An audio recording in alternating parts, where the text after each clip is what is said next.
Today's episode of the Cedric A. Phillips podcast is brought to you by the Los Angeles Clippers because I'm currently watching them up 93 to 85 over the Golden State Warriors. Will they hold the lead and force a game number 6? I can only hope. We have to challenge the Warriors a little bit, right? We're playing Houston in the second round of the playoffs, most likely. Though I do hope there's a game 6 in LA. It'd be a lot of fun seeing Ballmer scream his red little head off, the owner of the Los Angeles Clippers. But this is a Magic podcast, people. This is not a basketball podcast. And my guest, Ryan Overturf, does not strike me as a big basketball fan, but he is a fan of talking about the modern format. And we did that for a little bit over an hour. Mythic Championship London is coming up here this weekend. By the time you listen to this, it might already even be underway. There's a War of the Spark pre-release essentially happening this particular weekend in London at this Mythic Championship. There's also a modern rounds to be played and the London Mulligan to be introduced. So things are going to be very interesting this weekend. A lot of moving parts will be happening at the Mythic Championship. And Ryan and I kind of discuss what we think is going to happen with the introduction of the London Mulligan. What decks get better? What decks get worse? What are the best decks in Modern in general? Because we cover a lot of the format. I don't even know if I have a great answer to that, but I can tell you one thing. This Amulet Titan thing, it's for real, and we are very curious to see what players will do with that information at the Mythic Championship in London this weekend. But before we get to all of that, we got to start with Jule Vera, Julevera.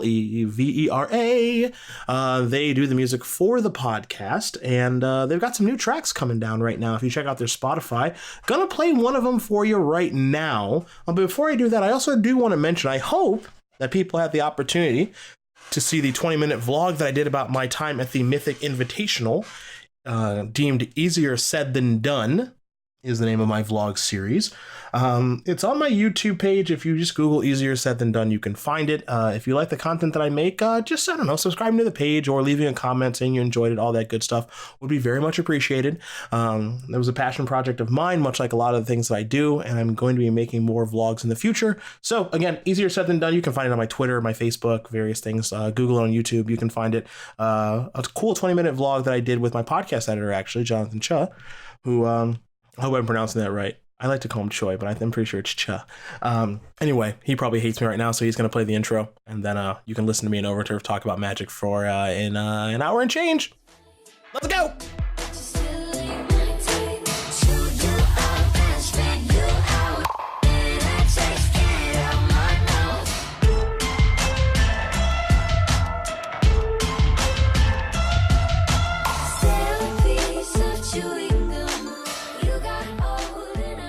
Welcome to I want to say another magical episode of the Cedric A. Phillips podcast, but I don't do that many magic episodes of this podcast anymore, so we'll just say welcome to a magic episode of the Cedric A. Phillips podcast. I'm your host, Cedric Phillips, at Cedric A. Phillips on Twitter, Instagram, Facebook, and all the other places, even Twitch now, because I stream now, Ryan Overturf, which has been a lot of fun crushing people in Legacy Cube. I turned on your stream the other day. Oh, yeah. You were just shuffling cards in your hand, but like slightly off screen. So I could hear it, but I couldn't see you shuffling the cards. It drove me insane, and I turned you off immediately. You don't like the sound of shuffling cards? I don't mind it, but the fact that I had to figure out what it was just so infuriating. Okay. Yeah, I've got a big stack of cards on my desk. Are you one of those? I feel like most Magic players shuffle cards when they play Magic Online. True or false? I actually usually have like a dice tower, and I'm just playing with dice. What? Yeah, I don't know. I just like, you click them against each other. That's very cathartic for me. The flicking cards, it's just like you have to put everything down to go back to playing. I usually have something I'm fiddling with in my left hand and playing with my right. Like, it's painful right now that because I'm podcasting, I have all these cards in front of me and I can't shuffle them around because then the microphone will pick them up. It's tough for me. I was holding a D20 that I just put down, actually. This whole doing podcasting, it's rough, man. You can't use your hands. What am I supposed to do with my hands? Gesture broadly, I guess, for nobody to see. If I can't use them, it's not as fun. I like using my hands. Ryan Overturf at Ryan Overdrive on Twitter. Is that correct? That is correct. And don't look for me anywhere else. I will not accept your Facebook friend request. I am not currently streaming anything on Twitch. You can check out our broadcasts, twitch.tv/SCG Tour. I'm on those sometimes, but mostly just Twitter for the public-facing interaction. Look at that, plugging the broadcast. I don't even do that on the podcast that much. I am very impressed, sir. I learned from the best. Oh, wow. Flattery will get you everywhere. We're going to talk about, I got to get PT out of my nomenclature. We're going to talk about the MC that's happening this weekend in beautiful London. They decided that Modern was a good choice for an MC, which I actually kind of agree with, because the last Pro Tour I played in was Pro Tour Bilbao, which was Modern. I had a lot of fun at that tournament. But we've got a brand new thing, my friend, this London Mulligan rule, which is primed to really shake some things up here. I am curious if you have played with this and your thoughts. Yeah, so we kind of immediately, when they announced this, we cube weekly, or try to cube more than once a week at the store. And we immediately started playing with the new Mulligan rule. We did the exact same thing when they unveiled the Vancouver Mulligan. Immediately loved it. Same thing with the London Mulligan. Just the first time you do it, you're like, wow, this is way better than what we were doing before. Just that thing where instead of scrying just one of those 7 cards, if you have 4 lands, you don't want it to be a problem where that card showed up. If your hand's a little bit flooded in any of those 7 cards, being able to get rid of 1 instead of scrying a card to the top after keeping 6 just leads to way more interactive games, fewer non-games. I've liked the rule immediately, certainly in terms of cube, and I think that just generally it's just good for Magic. So I've began doing this in the Legacy Cube on Magic Online, and it was the first time I mulliganed. It was jarring because I was prepared to scry, and then I was not allowed to scry. Also, on Magic Online, it like blacks out your hand. Right, yeah. There's that thing where the first time I was playing Cube with the London Mulligan online, my opponent mulliganed, and there was like a 2-minute pause, and I wasn't sure if it was bugged or they couldn't figure out what was happening, because I actually hadn't seen what the new interface was. And so I knew one of those two things was the case, but I didn't know if my opponent was confused or if the client was doing something funky.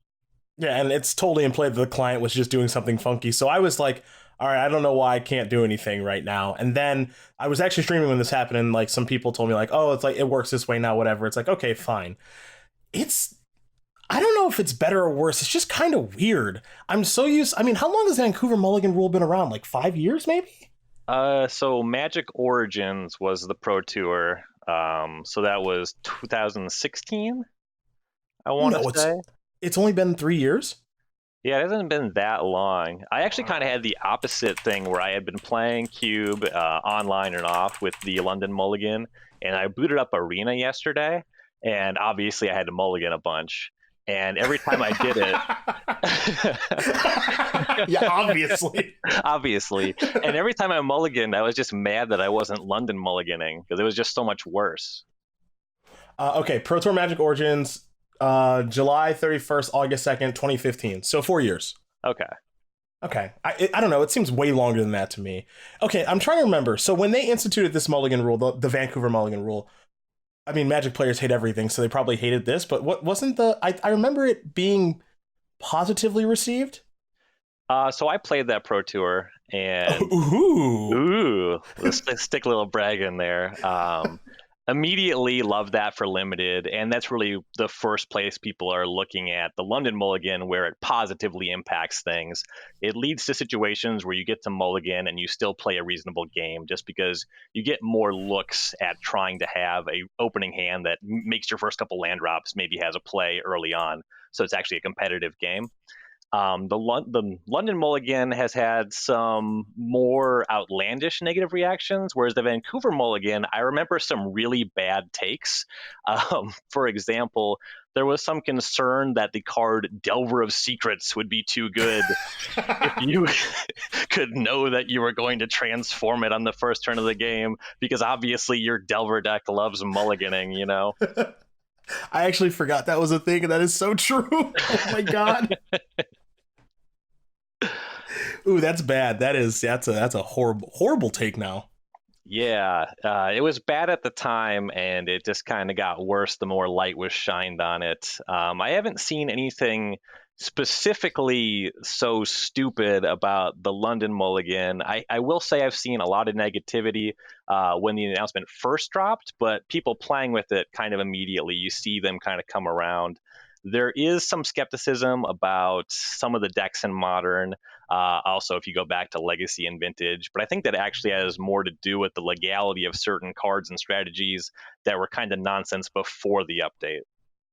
Yeah, we'll get to we're going to talk about some modern decks naturally because we're going to make some predictions for the Mythic Championship. I am a little bit curious, though, what's going to happen with this and if it's going to influence deck decisions and everything. Naturally, the first thing that people talked about was Vintage and Workshop and how they're always going to have a workshop. Well, I really don't think this is targeted towards those people.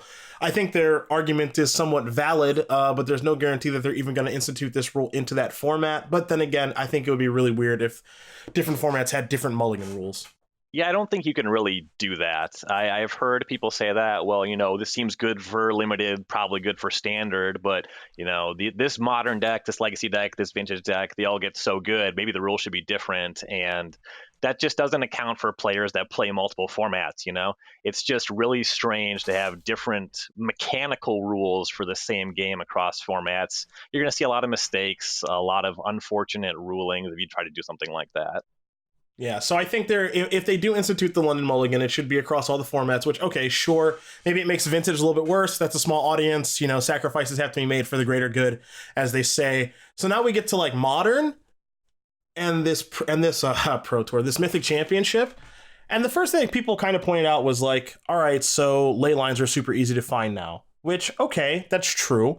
But at the same time, like, I don't know if that's even that big of a deal. I mean, it is for one specific deck in Dredge and maybe other decks that Leyline of the Void affects. And obviously Leyline of Sanctity is good in some matchups, sure. But again, that's a very small subset of cards. Do you think like this is a big deal that it affects Leylines?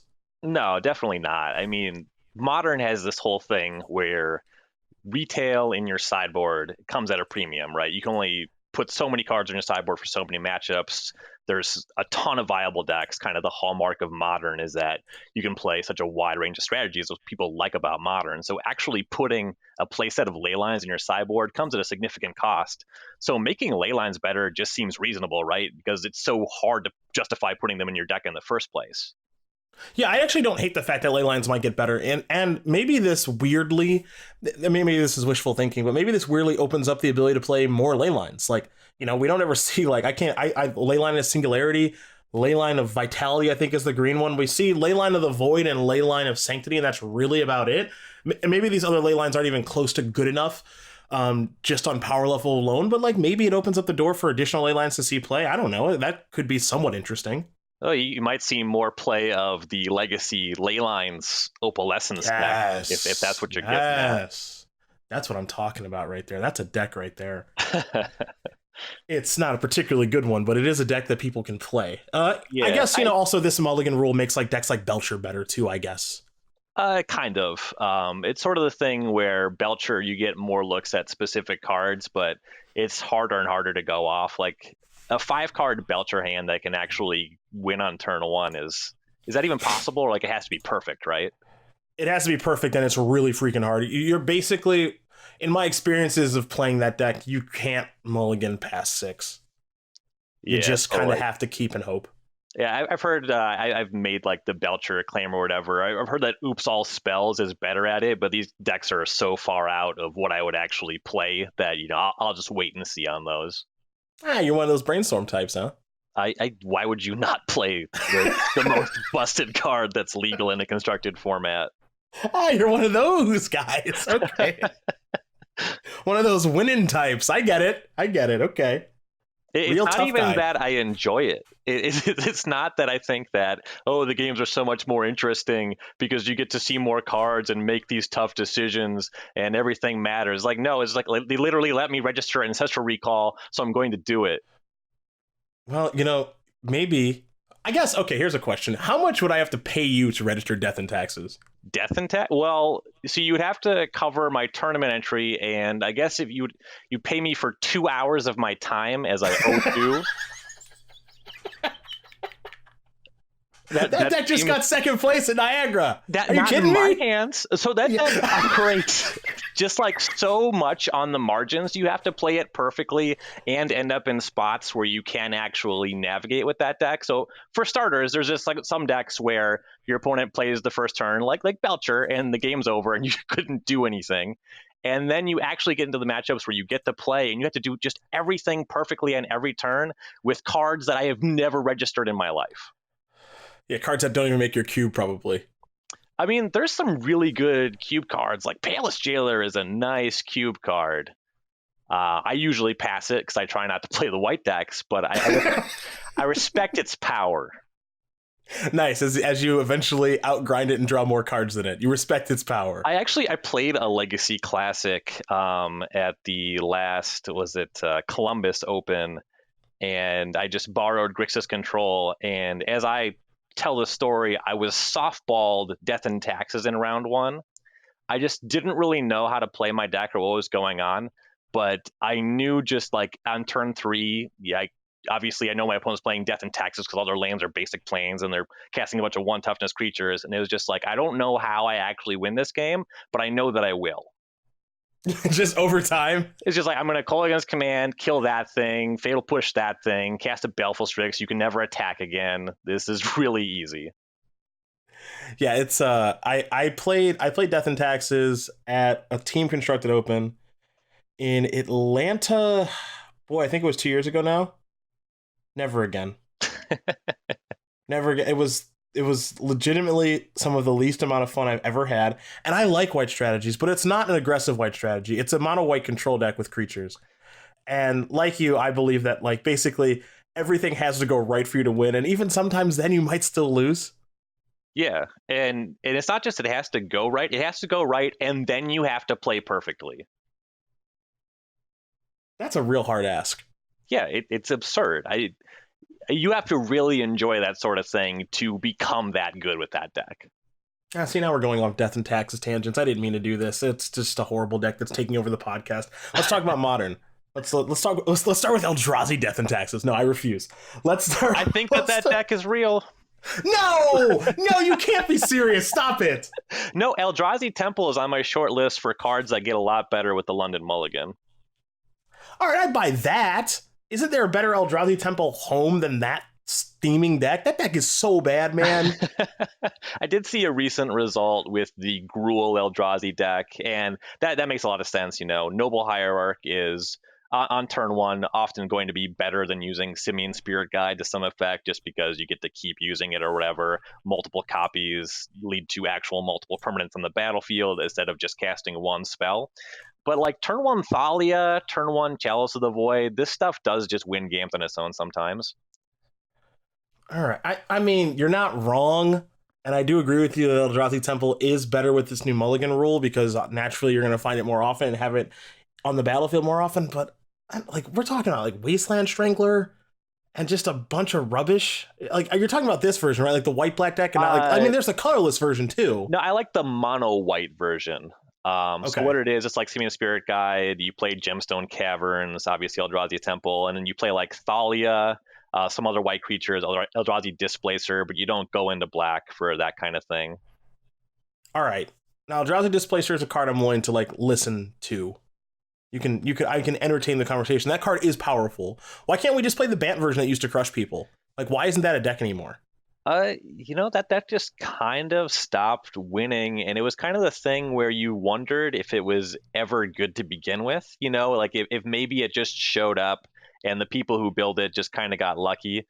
The format was in a weird spot, if I remember. It kind of started showing up the same time as Death Shadow. We were just coming off like the Gitaxian Pro ban, right? Something had just been banned and the format was still kind of figuring itself out.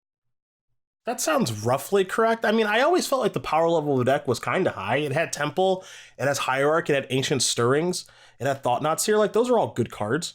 Yeah, it kind of had that, and it did have good sideboard cards. Obviously, like the reason to go into white and Modern frequently is Stony Silence, Rest in Peace.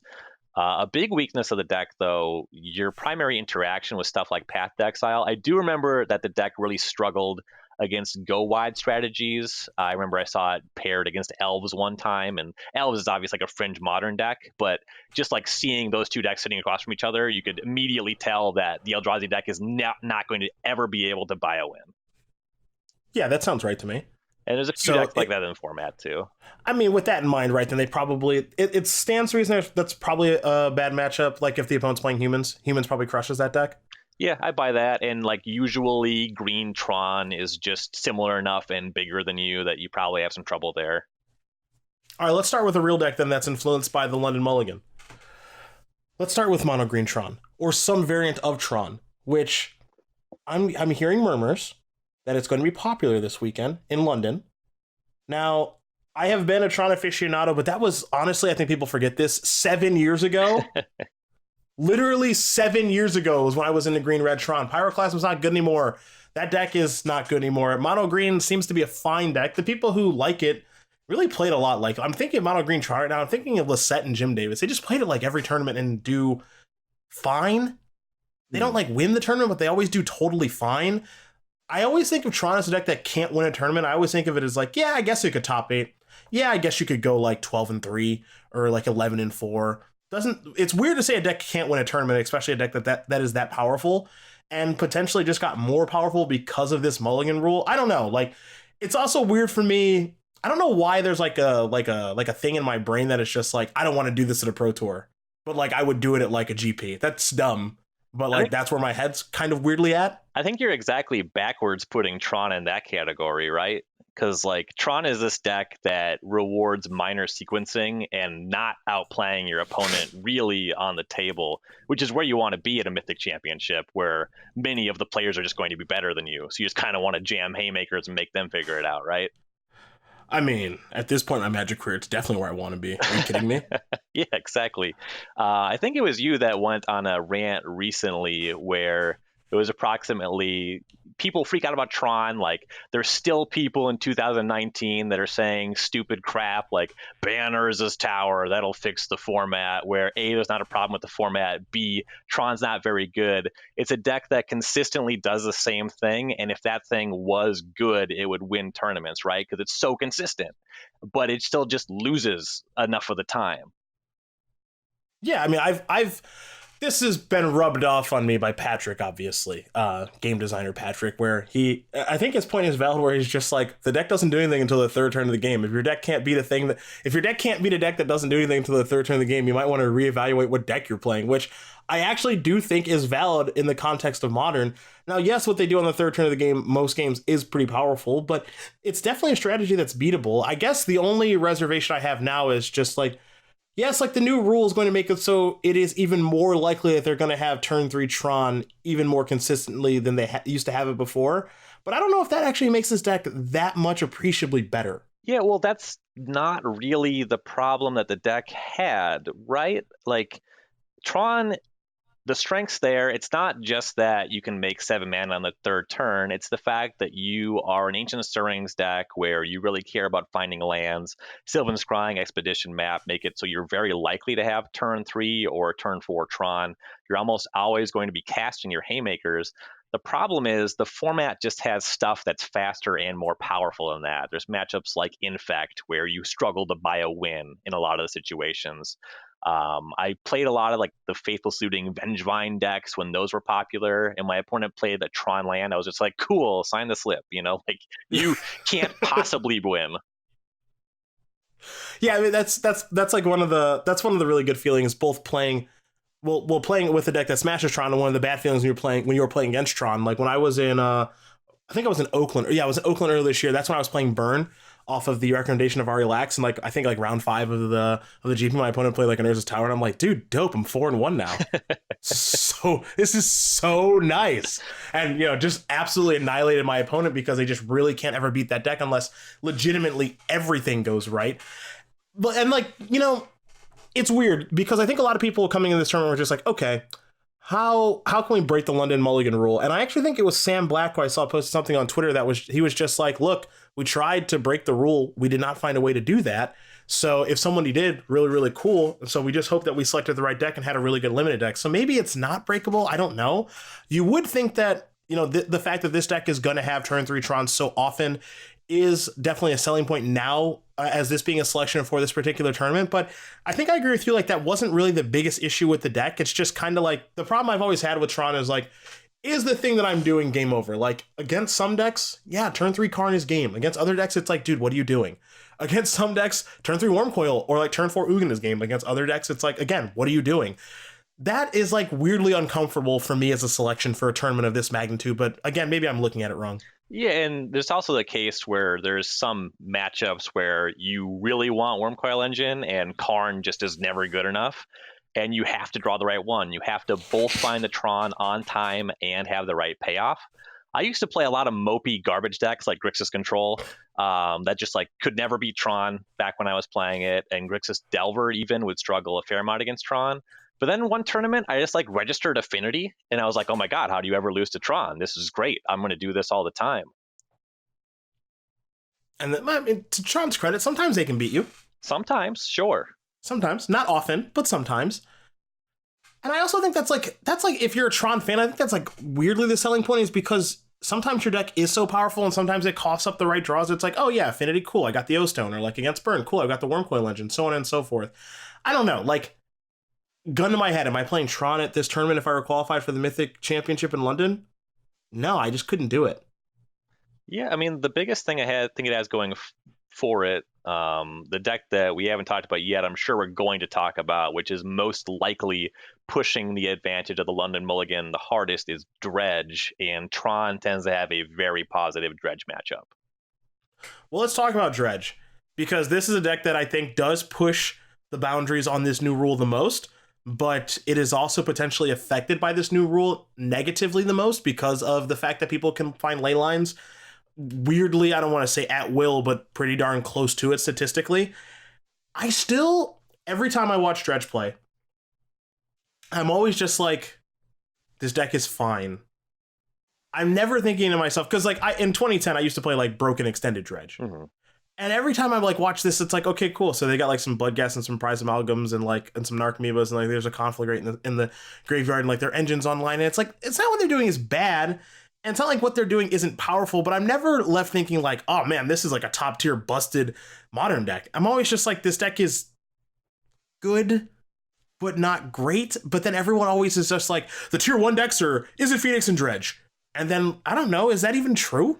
Well, I think that there is a big thing that you're missing that, obviously you don't have a Dread Return combo kill. You do still have some really busted Creeping Chill draws where the game can actually be over on turn 3. But the big thing that Dredge quietly does is you have enough interaction to make the game go until turn 4 or 5 when you're actually going to win, be it simply with blocking with Narcomoeba or Conflagrate as Plague Wind. That happens a lot. I'm sure you've covered Dredge enough to see somebody just totally lose because a Conflagrate was dredged. And then post-sideboard, what Dredge does is everybody's sideboard plan has to respect Dredge. You just have to have some kind of graveyard hate. If it's not main decked, we do see a lot of main deck graveyard hate right now, but you're contorting your deck in a way where your deck functions less. Sure, you have Leyline of the Void in your deck. Sometimes you're going to have it as your draw step, and that's very bad.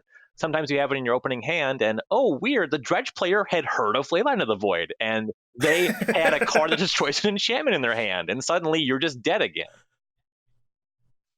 Yeah, okay, but like I ask you this, like with this, and I don't know if this is actually going to translate to where it is on the SCD tour. So like on the SCD tour, right? Like, is it Phoenix decks where at gut shots, then they move to surgicals? Like, is that actually going to happen at the Mythic Championship in London? I have no idea. But like things have gotten really inbred on the SCD tour where like these surgicals are main deck, and that splash damage against Dredge, and obviously it's good. Is it Phoenix mirror in certain aspects and all this other weird stuff? It's like, if we're in a world where there's main deck surgicals and there's the ability to find kind of ley line at will, even though obviously Dredge players are going to know it's coming, or people are going to diversify their hate with like on one Ravenous Trap, one Tormod's Crypt, like 1/1/1 split, so you can't actually be ready, which I think a lot of the time is actually kind of right.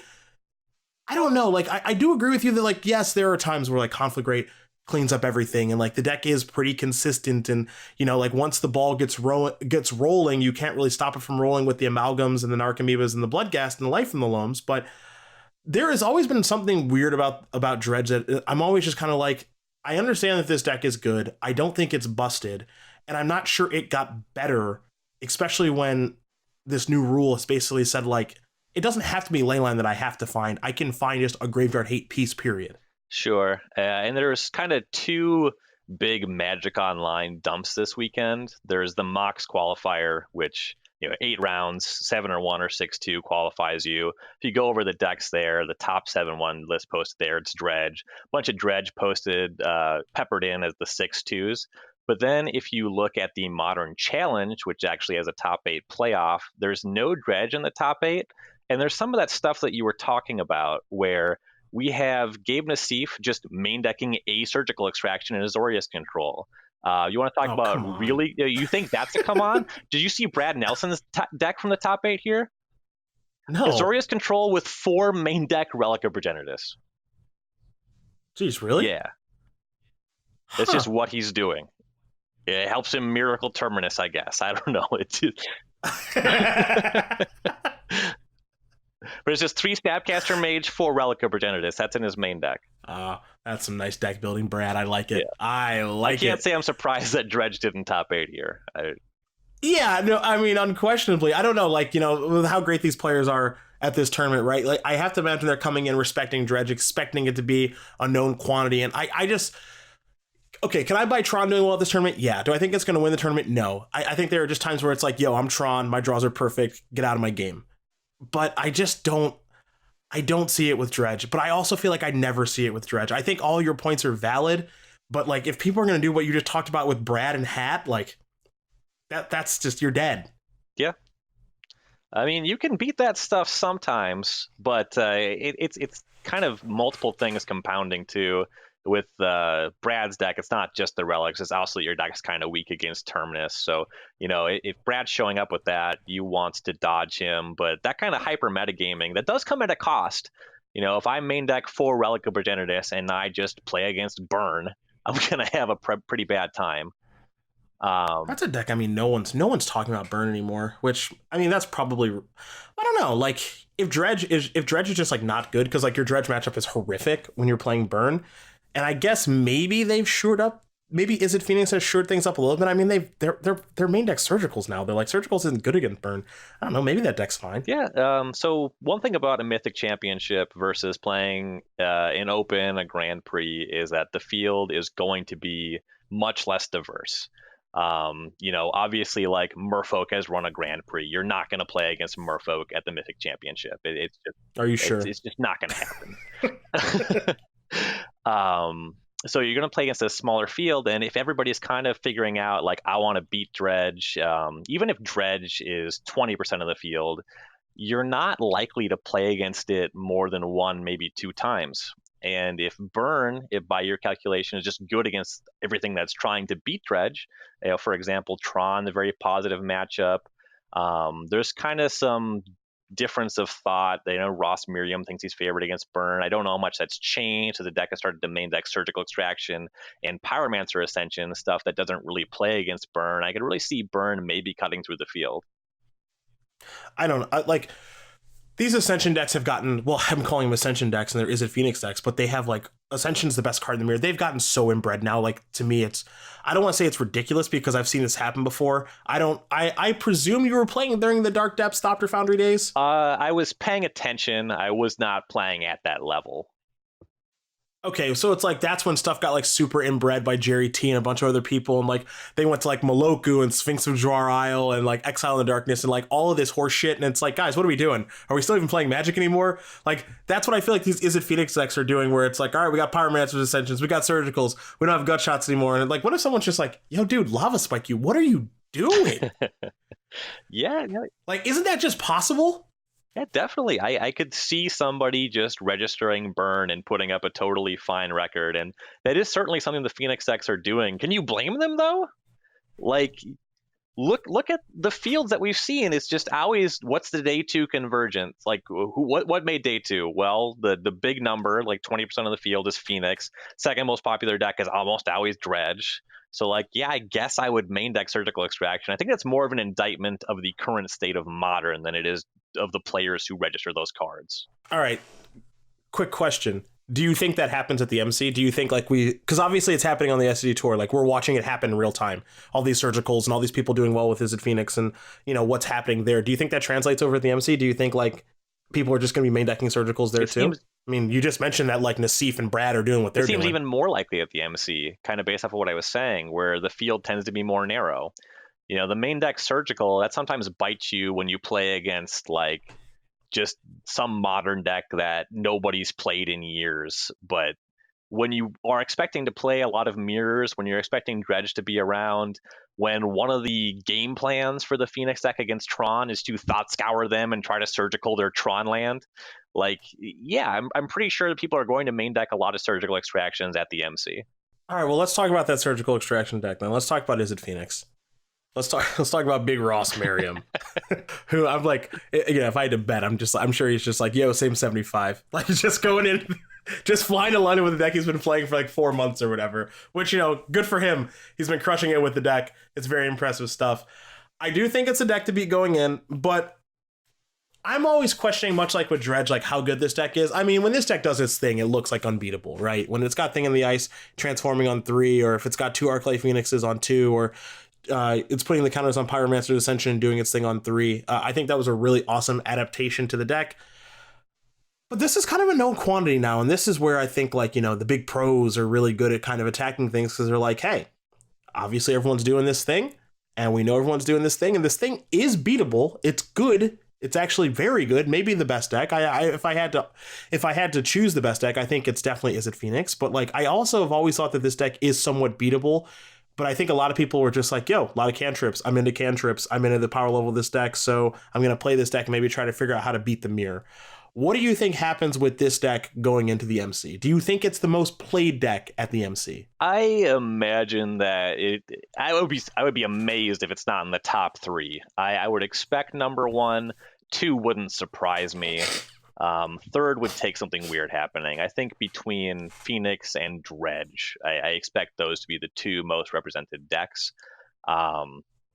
Dredge largely just because Faithless Looting and the London Mulligan, and Phoenix just because it's the best deck going into the tournament, with one possible exception that we'll get to later. But the Phoenix deck, I like it. Keep them right? listening. Yeah. More content is coming.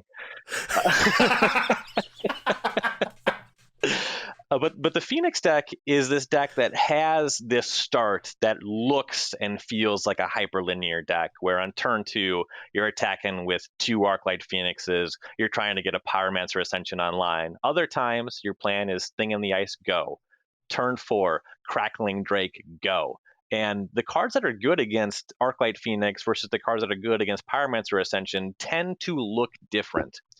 And if your plan is like, all right, I'm going to put in a bunch of main deck graveyard hate, that's kind of why Ross started playing the Crackling Drakes.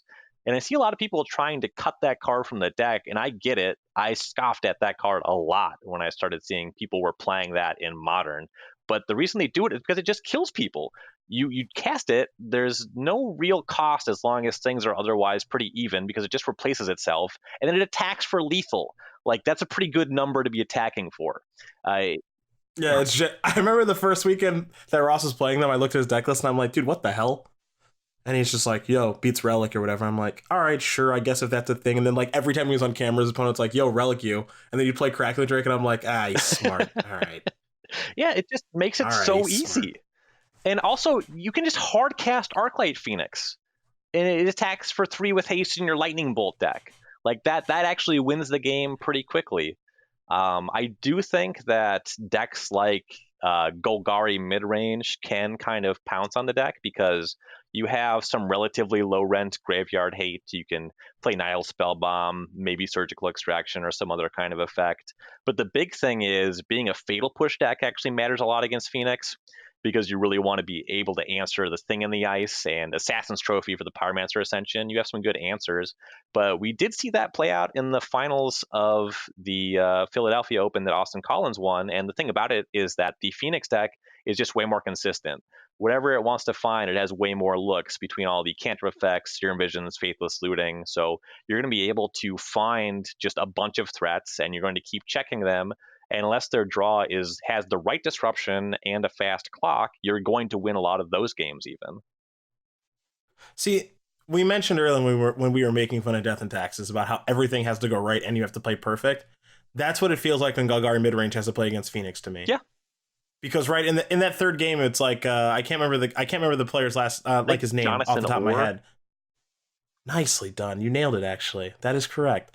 Like in the third game, he just got mana screwed, and it's like, all right, I guess we're just done, and that just doesn't happen to Izzet Phoenix because it's a cantrip deck and it's got a bazillion cantrips, but it's also just like I don't know, like you have to have your Thoughtseize on time, and you can't draw Thoughtseize or Inquisition like after turn 5. It's just unacceptable at that point.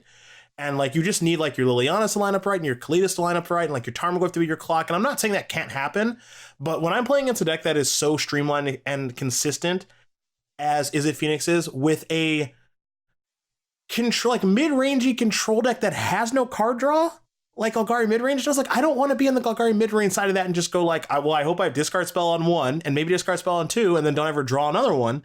And then like all of my threats line up correctly and all my answers line up correctly. I just don't like that feeling. Yeah, and on the Phoenix side, you put the Golgari deck in some weird spots too, where sometimes they'll Inquisition you or Thoughtseize you, and based off the texture of your hand, you have Manamorphose, Thought Scourer, you already have a Phoenix in hand and a Faithless Looting.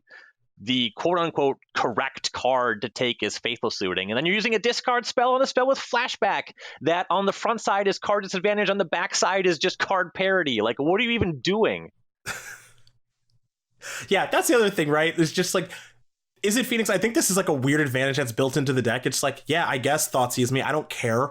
Like, what cantrip do you want to take? Like, you can't take Arclight Phoenix. I guess like there are some draws where you want to take Thing in the Ice, but I think in that matchup you expect your Thing in the Ice to die, or like you were just going to win the game anyway against the Fatal Push Liliana deck and like Abrupt Decay, Assassin's Trophy deck. So your Thing in the Ice isn't even going to be particularly good. Like, I get why people go towards Golgari midrange. I just feel like so much has to go right for that deck to beat Izzet Phoenix. Like, if you want to take the Zach Allen approach of like, I've got a control deck that's very reactive, but also, I mean, it plays Esper Charm. Maybe that's good. I don't know. But like, like your Esper Charm opt, like I get to see a bunch of cards deck. Obviously, it worked really, really well for him. Yeah, sure, that's a thing that you can do. I don't know. Like, Golgari midrange, I don't even want to spend that much time on it or Thoughtseize decks because it feels like they're off the table for this tournament. I mean, somebody might play them. Jabberwocky, Logan Nettles, he went 6-2 in the mock. Yeah, he could beat anyone with anything. Yeah, that's true. He's very good. What I like about his deck, he just played Jund, and we've seen a lot of Golgari with main deck Nile Spell Bombs, and he just had that all in the sideboard. He's like, that's not worth the mana in enough of the matchups. I think that's very smart. I do see some players saying stuff like, oh yeah, main deck Nile Spellbomb, that's just a thing that you can do. It replaces itself. It's like, what are you even talking about? Remand is a card that replaces itself in a much more efficient manner that just hasn't been good in 5 years. Yeah, dude, I am... If you were in the same room as me, I would give you a high five. I think the main deck Nile Spellbomb stuff is such horseshit. I'm sorry. That's not how it works every time, first of all. It's not like, it's free. No. I just put it in here and I draw another card. And then her graveyard goes away. See, it's free. Well, that costs a mana on the front and then a mana to do.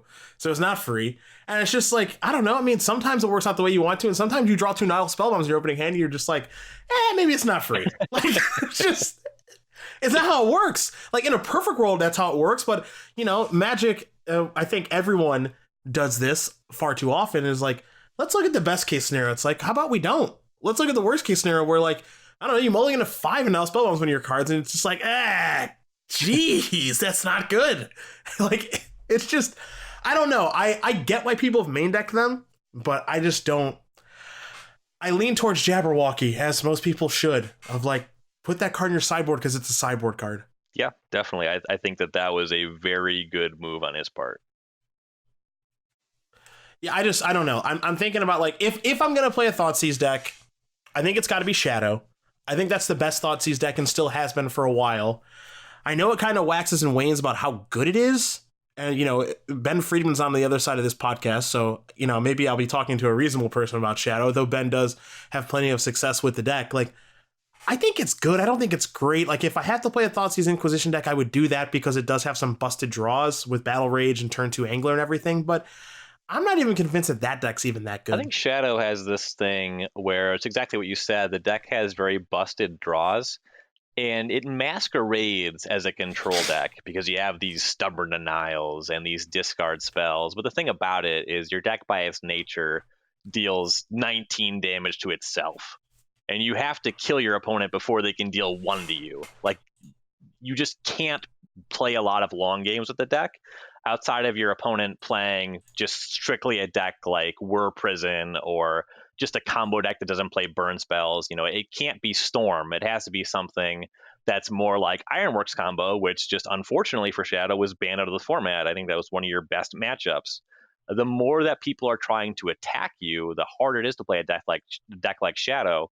And your best draws, where you really just pedal to the floor, you have the early Shadow, the early Gurmag Angler, disruption for the right things, your deck's kind of unbeatable. But I don't buy the argument that the deck can really maneuver well into long games. No, I've never felt that way. I feel like if I've made it to like turn 6 or turn 7, I'm probably good when I'm playing against Shadow. I will say this, Shadow is totally the kind of deck where it's like, yo, I'm smart. And because I'm smart, I'm going to play Shadow. It's like such a pro deck. It's such like a best player deck. But Izzet Phoenix also feels the same way. And maybe that deck is just better. And maybe that stigma's just gone at this stage of Magic. I don't know. But like, I felt like it was the Grand Prix in Vegas a couple years ago. Maybe it was 2 years ago now. Where like this is when like Shadow was like the best thing going on for sure. And it's just like, yeah, obviously like all the pros are going to play Shadow. And then like none of them top 8'd. And Infinity ended up winning the tournament in the hands of like Manny Devoody, a Vancouver native who's actually a really awesome dude and really good Magic player. But I don't know, like this is just another deck that I feel like very unsure about what's the best deck in Modern right now. Like I get that Izzet Phoenix and Dredge are kind of the defaults, but I think the deck that you're sandbagging and slow rolling is what how do we say his name? Edgar Magayesh. Magayesh and Matthew Dilks have been cutting up the SCD Tour with. Am I right about this? That is absolutely the deck that might actually be the best deck in Modern, but I will never learn how to play it, so I cannot tell you with a high degree of certainty. So I am in the same boat of like 22-year-old me would be like, dude, let's go. I'm doing this 8 hours a day, 6 days a week until I master this thing. Every time I watch Edgar or Dilks play, or Daryl Ayers, or even Dom when he's playing this deck, even though his build is traditionally a little more wonky, or Rossum when we were in Cleveland, I'm just like, I don't know, this just seems so much better than this seems so much better when Blood Moon is not involved than what everybody else is doing. Yeah, I play like a fair amount of Modern on Magic Online. Like obviously, like my team won an Open this year. I was in the Modern seat, so like I'm in the trenches. I play against this deck a fair amount, and I'm always playing this game where it's just like, all right, like the best I can do is a turn 4 win. Gotta hope for this thing to break my way. And they always do some combination of killing all of my creatures and or killing me, sometimes both. It's just they always just can do something. The Ancient Stirrings for Walking Ballista or Engineered Explosives is way more consistently disruptive than it's given credit for. A weird thing that I hear people say is like, well, if the deck's so good, why doesn't it see more success at Grand Prix? It's like, whatever, man. Like, it wins tons of tournaments on the Open Series. It got second place at a Grand Prix last year. It has seen Grand Prix success. It's not every weekend. Part of that is, who's playing what tournaments. The other part is how many people can actually play this deck. You were kind of alluding to it being a lot of homework. I don't think that the deck, even if I set the time to it, is within my range. It plays to a lot of my weaknesses as a player. And that starts even just with opening hands. I was scorekeeping for one of Matt Dilk's matches, and he had an opener where he knew he was playing against Phoenix, where the hand was like Gemstone Mine, some other mana-producing land that didn't produce any good utility, 2 bounce lands, Sakura Tribe Scout, 2 Asusas. He just like keeps without thinking, plays the game, draws nothing, just gets demolished. The game is not competitive or close. Goes on to win the match anyway. And I asked him after the match, like, hey, so game 1, like, how close was the opening hand? He's like, I would never mulligan that hand. I was like, what? You just got destroyed. It was like, if you have Titan mana on turn 3, if you draw it, I guess you're supposed to keep all those hands, which is something I'm very uncomfortable with. That deck, so there's a lot of things that I think, like with Amulet Titan, where it's just like, well, why doesn't this deck win more? Well, first of all, I think the deck is daunting. So a lot of people look at it and just go, yeah, I mean, I want to, but I'm not gonna. Right? There's a real thing. I've talked about this before, yeah, on some podcast years ago, this is my turbo fog tangent, where it's like, are you really gonna go to the tournament, sit down with your buddies, and write down those cards? Is that what you're gonna do? Because like you only get one shot at this. Like this might be the only Open that rolls through your city, or like this might be the only Grand Prix that rolls through your city. And I remember it was like Worlds in Rome in 2010, where a Portuguese player, Joel something, I can't remember his last name now. My memory's bad. I'm getting old. Like he's 6-0 day one of Worlds in standard with Turbo Fog, and I'm always just like, man, not only is that impressive, but that means that you had to write down a bunch of shitty cards on your deck list and be real sure that when the judge comes by, you're like, yeah, take my deck list. That is a thing, man. That is a real thing. Because like if you're wrong, you're like, what was I even thinking at any point? You actually you have to play opaque sleeves because all your cards have Sharpie on the back because they all used to be proxies. Yeah, like that is so real to me, and I think it's like an underestimated thing where, yeah, like okay, SCG Dallas, we go there twice a year. One of them is Modern. Well, okay, are you really gonna register Amulet Titan? Are you really that good with it, or are you gonna go like, I don't know, I'll play Jund. I'm more comfortable with that. It's safer. Because, like, if you register Amulet Titan and it's just like, I forgot to pay for packs one round, I missequenced my bounce lands the other round, I fucking hate Magic now, like, it's going to be real frustrating. Like, the deck is daunting to even register, let alone play correctly. And playing it is, like, you just mentioned Dilks' hand. He's like, yeah, obviously I keep him. Like, yeah, I have the same reaction as you. You didn't even think about mulliganing? Yeah. You weren't like, I don't know, maybe I could do better on 6. Like, this is the easiest keep of my life. I would be sitting there just going like, I don't know, I think this is fine. That's the other thing too, is like, if you follow any of these Amulet players on social media, they'll always post some game state or write up some scenario.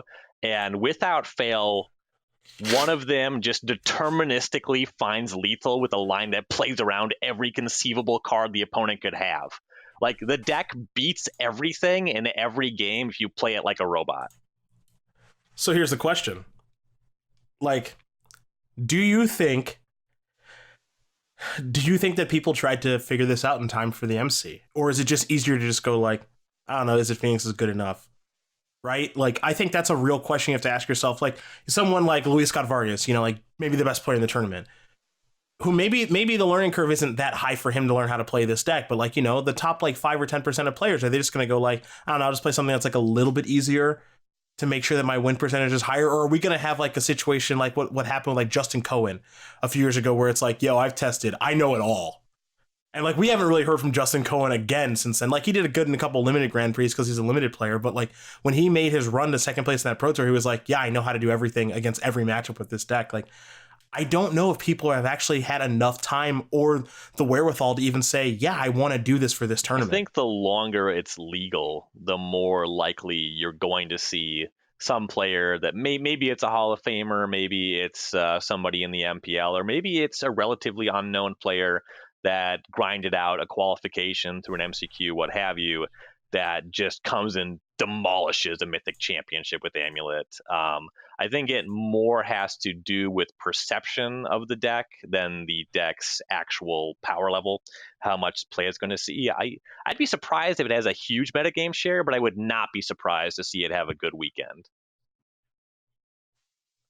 That's the kind of deck, to me, Amulet, that's the deck that you just go like, whoa, right? Like, I brought this deck and it's like, I don't see Tron just going like, and at the end of day one, some person playing Tron is 8-0. Like, I don't, could it happen? Yeah, like the Tron thing could happen, or like it could happen with Burn, but like in my mind's eye, I'm just like, a random person from random area who actually is really quite good at Magic, and their Magic Online screen name is this, and they've been playing Amulet Titan for a while, is humiliating their opponents. Like, for some reason, I see that happening. Yeah, I mean, the modern Mythic Championship is like the Mythic Championship where that sort of thing is most likely to happen, right?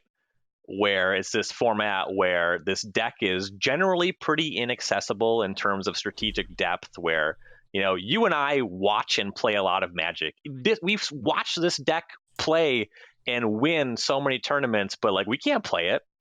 And then just somebody shows up and they've been playing it for 8 years, not 4 months, 8 years.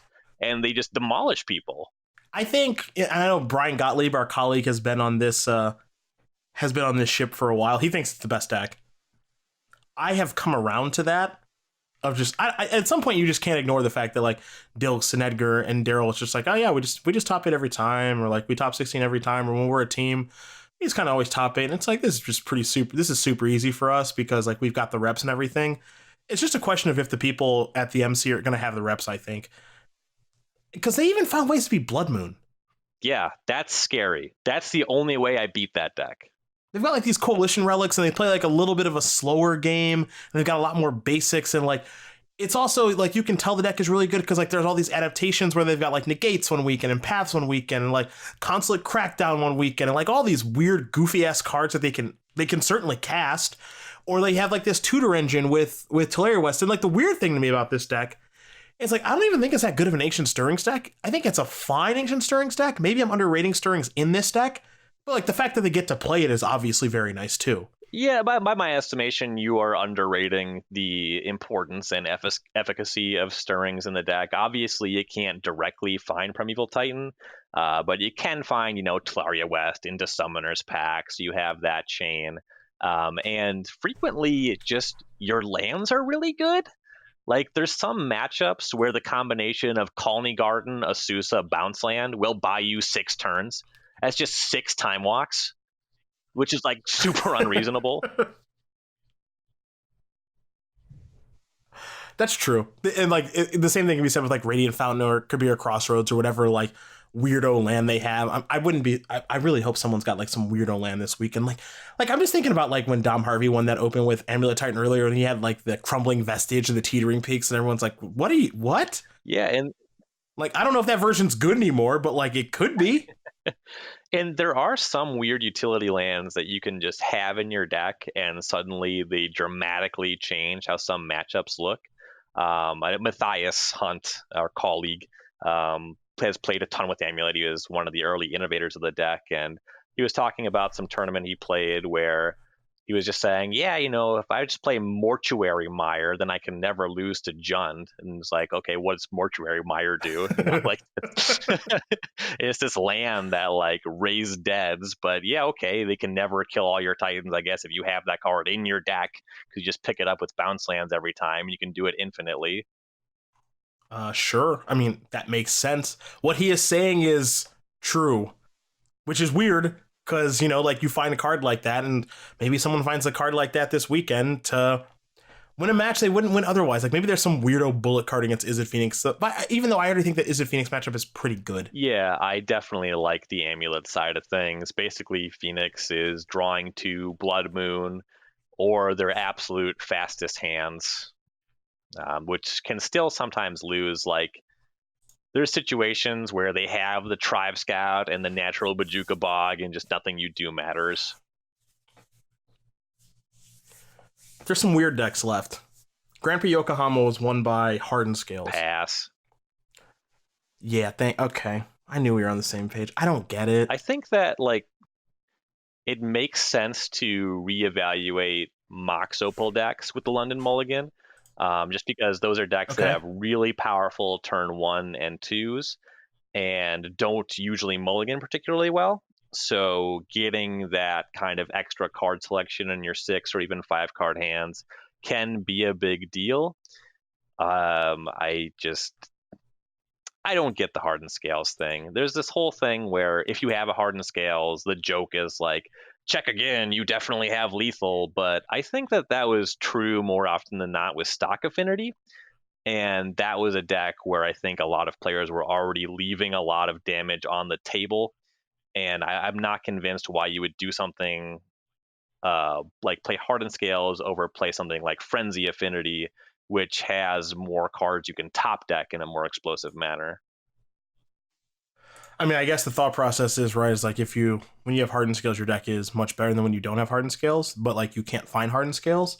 I'm looking at this list that won, and it's like it's pretty streamlined. But at the same time, it's like I don't know, it's hard to look at any deck list that has like 4 Archon Workers, 4 animation modules, and 3 Thonageths. It's like, all right, like I know you won, but again, this is like the whole sheet of paper, pen in front of me.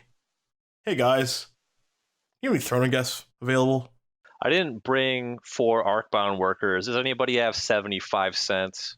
Yeah, it's one of those things where like, yeah, every deck is the sum of its parts and blah blah blah blah blah. Look, you're playing Artbound work at the end of the day. It's pretty bad if you don't have hardened scales, and I'm not even sure how good it is if you do. I guess it makes it plausible, but at the same time, it's like, I don't know, this person won a Grand Prix in a tough area to win a Grand Prix, and all Grand Prix are tough. And it's not like, I mean, this strikes me as a pretty streamlined version of the deck. I don't know. I always felt like this deck was good, hardened scales, when people didn't really understand that, like, oh, I was supposed to block and I didn't, and now I'm dead. But I'd like to believe that now people are just like, yeah, this is how you kill me, so I'm prepared for this. Yeah, you probably saw a little people playing a little too coy with removal spells or whatever, or like tapping out on turn 2 when they had the scales. Because that's the thing, is the deck is dramatically weaker when they don't have hardened scales. And if you know what you're doing when they have scales and you're playing an interactive deck, you can still win a lot of those games. I don't know. I think their deck is kind of embarrassing when they don't have scales, but I'm sure a really good scales player will tell you, like, my deck is good when I have scales, and my deck is insane, or my deck is good when I don't have scales, my deck is insane when I do have scales, which is maybe the way it's supposed to be framed. I don't know. I mean, I believe that you can win games and you don't draw scales, but I think that the kind of person that would register that deck for a tournament is going to exaggerate how good it is when you don't have scales. It's like modern, when you get into formats like modern, and it's more true in legacy, less true in vintage because it gets weirder then, but like when some of the most powerful cards in the format are 1 mana card selection spells or like discard spells, a lot of your games have nothing going on. So yeah, attacking for 3 every turn can just like win those games. It doesn't mean that your deck is powerful. It just means that anything could win in that spot. You mentioned that you have to reevaluate things with Mox Opal decks. I mean, that means that like there's these like Lantern decks and Grixis Whir or like Whir Prison and blah blah blah, like all these weird kind of Sam Black. I'm stereotyping you if you listen to this. Sam Black decks, which I don't know. He just top 8 at a Grand Prix with Lantern, so it's a pretty fair stereotype, honestly. Do you need to reevaluate those as well with this new rule? Is there any interest? I mean, I don't know if these kind of decks fit in your skill set or even if you want them to. Like, I don't want them in mine. These decks are pretty far off of my skill set, and actually my biggest weakness playing them. Like, I know how everything works when you're actually getting into a game. I know what these decks care about. The whole Lantern control thing is you lock them out of what can possibly win the game. Whereas Whir Prison is just like, if you draw Shatterstorm, I die. If you don't, I win. Like if you didn't register it, I get to win the game. Yeah. But like my biggest weakness trying to register a deck like that I would be very difficult. I'd have a difficult time evaluating opening hands. I don't really know what I'm looking for. Obviously, if you give me a couple artifacts, a Mox Opal, and a Snaring Bridge, I know what to do with that. But I would probably keep some ones I wasn't supposed to and mulligan some ones that were more powerful than I thought they were. I don't think that these decks generally benefit a ton from something like the London Mulligan because they're trying to find very specific cards, but they're also trying to have backup pieces. These decks really want to have like the Welding Jar plus the Ensnaring Bridge. They're a little bit more critical massy. If you have the right cards in a smaller amount of if you have the right cards in a smaller hand size, though, you get your bridge online faster, which is something to be said about that. I would more be really evaluating them because Sam Black says that they're good again than I would be because of the mulligan rule. Yeah, I'm with you on that. I don't know. Like, there's some people I know who are going to the tournament that are playing Whir decks that kind of tested them a lot, and they were just like, I don't know, I think they're good. Been testing really well in Magic Online, so on and so forth. And I'm not going to say those decks are bad because they're obviously not. They are just very strange and definitely outside of the way my brain approaches Magic. I'm better at trying to figure out how to make their house of cards collapse than actually building the house. That said, those decks have put up results that actually do matter and have done well. And they do have Mox Opal in them. They also have some really weird looking cards like Bridge and way too many Welding Jars, I think sometimes, but also they need those Welding Jars to protect their various things, so maybe it makes some sense. I don't know, like, to me, that's kind of like the wild card coming in this tournament. There are 2 wild cards for me coming into this Mythic Championship, and we'll put a wrap on this in just a minute. It's like, how many people are going to figure out that Amulet Titan is really good and who's put the reps in to actually play it? Or is everyone just going like, I don't think so? And then what's the amount going to be of like prison strategies that people play at this tournament? Because those are good, but again, I think it's another case where it's like, if you haven't tested these extensively, I think it goes back to what you mentioned, where it's like, you don't know what opening hand to keep, you don't know what to sideboard out. You don't. I mean, in a lot of matchups, it's pretty easy where it's just like, yo, okay, bridge, check, I win. But I don't know. Like, if you're not well tested with these kind of strategies, it seems difficult to figure out what you're supposed to do sometimes and what hand you're supposed to keep in mulligan. Yeah, it'll be a little bit easier. The other kind of rules change that we hadn't talked about is starting with the second round of constructed, they will have face-up deck lists.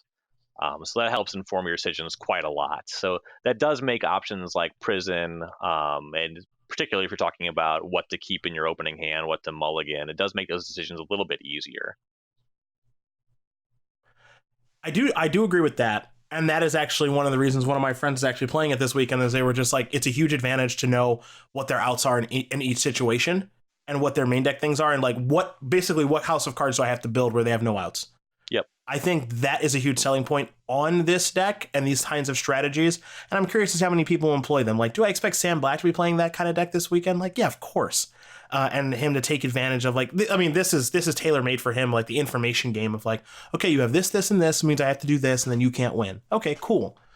So yeah, I mean, I think that's gonna all make things really interesting. Now, obviously, there's a limited portion of this tournament, and for me, I actually like the idea of not knowing what's going to happen at all a lot. Like, I haven't played any limited format, obviously, because the cards aren't out yet, and I haven't analyzed any limited format. Like, I read a couple of Ryan Sachs's articles, and that's really about it. And so I'm not even going to talk about it on here because I want everyone to enjoy it just as it is meant to be enjoyed, which is right in front of us, pre-release style. So, Mr. Overturf, I will ask you to put a close on this here podcast. If you were qualified for Mythic Championship London, what would you play and why? I mean, obviously, I have not been testing the way that you would if you were playing a Mythic Championship. My inclination, based off of what I know, is that I would be playing Izzet Phoenix, geared to beat some combination of the Mirror and Dredge. The deck just has enough game everywhere else.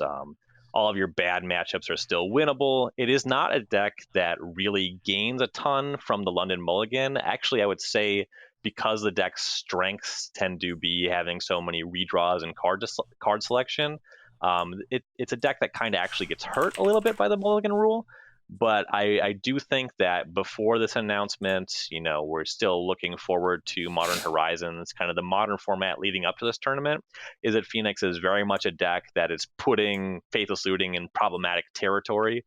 This deck is so powerful, and it's really difficult to justify not registering it. I think I'd go back to Old Faithful. I think I'd go back to playing humans. Because I still think it's like totally fine. But like, that's like, it's funny, right? There's two versions of me. There's like 22-year-old me. I always talk about this. There's like 22-year-old me who would just be like, yo, let's get some pizza and let's do this.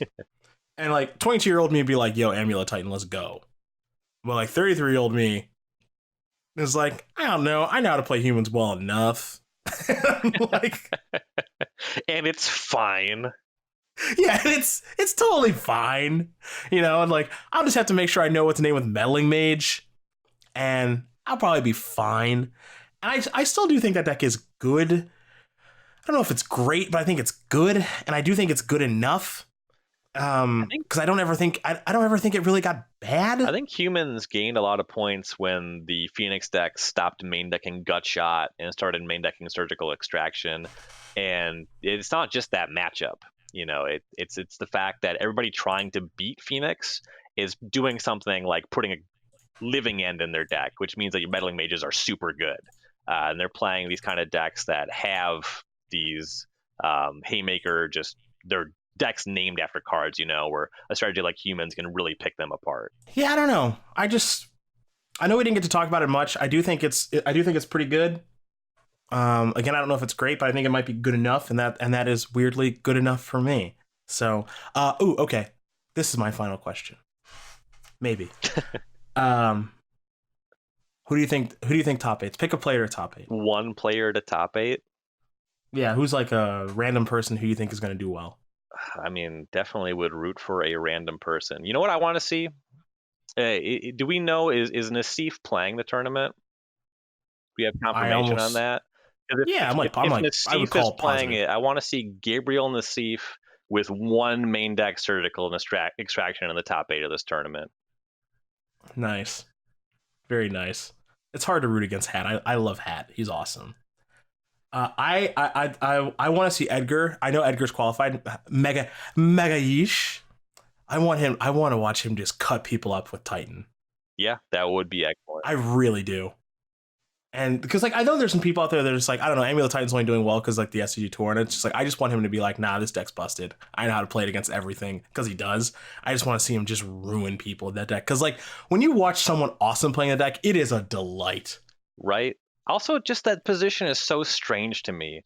Like Amulet can only win on the SCG tour because it's bad somehow. Like it's a tournament. Grand Prix and the SCG tour, like in Open, have the same qualifications to play the tournament. There's clearly a divergence in the results, but why that is, there's not really much concrete you can point to.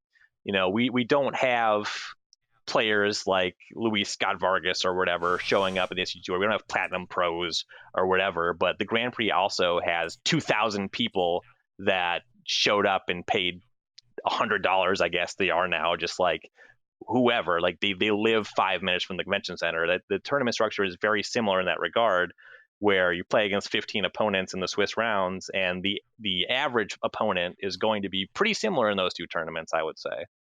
Yeah, I don't disagree with you, but I mean, this has just been like it's like a small narrative now at this point. It certainly isn't as prominent as it was a handful of years ago. Ultimately, I think Edgar is a great Magic player no matter where he plays, and he knows how to play this deck very well no matter where he plays. And I think it would just be a lot of fun to watch this dude with his very sexy man bun just really, really ruin some noobs in London with Primeval Titan. So I'm hoping that that happens. It'd be so good for Edgar, and it's just like the modern thing too, where it's just like, yeah, that dude knows his deck, and then he won the Mythic Championship. Yeah, which is how it should be. That should, like Luis Salvalto when he just destroyed everyone with Lantern, and then like people were saying Lantern should be banned, which was hilarious for the week that happened. You want to talk about bad takes? Yeah. The baddest take. I don't know. Play Ancient Grudge. Go away. Like, what are you talking about? That was a fun week where it's like, I don't know. Might be time for Conjurer's Bauble to go or something. It's like, I think you all need to just kind of maybe just take a breath. That's all. Just take a moment. It's the Pixis of Pandemoniums, I think, that push it over the edge. Yeah. We should ban that one. It's time for that one to go. And then when we take a look at the ban list 10 years from now, we just go, I don't think anyone knows what they're doing about anything in life. That's what would happen. This has been fun. I am very, very much looking forward to the MC this weekend and then discussing it with you. Are you going to be in Richmond? I will not be in Richmond.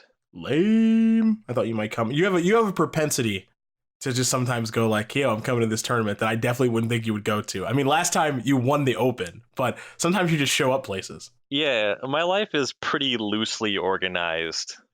So I could be anywhere at any time. That's a good thing. It's nice to be free flowing. You can. Oh, you're going to be in Syracuse. That's where you're going to be. Jealous much?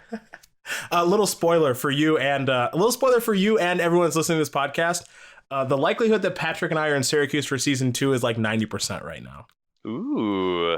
So as much trash talk as we give Syracuse, which some people weirdly take serious, I don't know why. Other than Syracuse is horrible, so I get why you take it serious. Yeah, we'll probably be doing the show in Syracuse. So there you go. We will do the dinosaur barbecue, where, little known fact, Patrick Sullivan at the dinosaur barbecue once actually just got up and started dancing seriously with another person, and it was a delight to watch for like 7 minutes. That's incredible.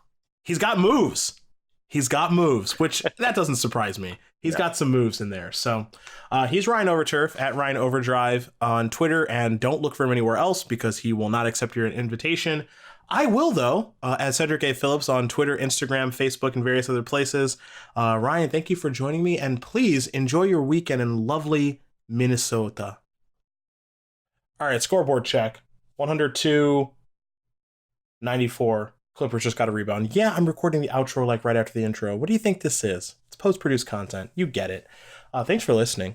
Hope you enjoyed me and the Turf talking about what we think is going to happen at Mythic Championship London. Didn't really see a lot of previews coming out for this particular tournament, so I figured, you know what, I need to get some Magic content up and do a little here for you folks, so hopefully you did enjoy it, and I think we'll do one next week too, recapping the Mythic Championship, the London Mulligan, and War of the Spark Limited, and maybe Wizards of the Coast announces some new things that are going on. Who knows?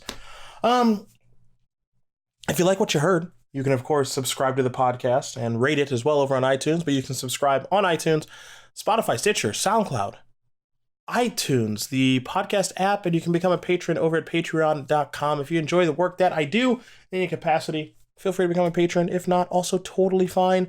And yeah, I mentioned easier said than done at the beginning of the pod. I'll mention it again.